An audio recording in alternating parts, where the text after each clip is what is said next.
Hey everybody, this is Sonia the RV DJ, and today we are doing the installation of the carbon fiber accent trim for here where my Jeep UConnect and adaptive cruise control is up here.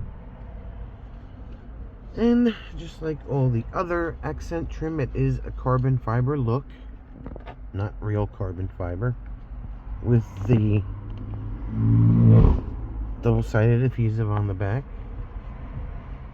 And all we gotta do is stick it up here like this.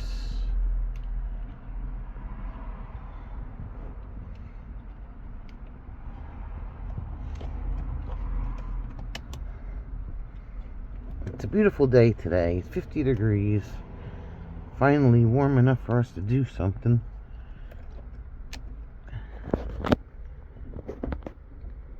And just sticks up here like this.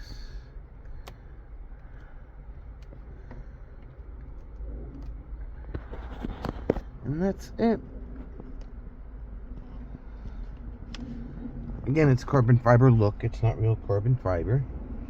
I did add a couple of more pieces of double-sided tape on the back because they were kind of chintzy with it.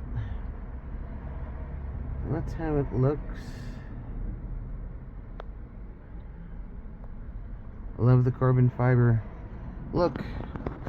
Subtle yet noticeable.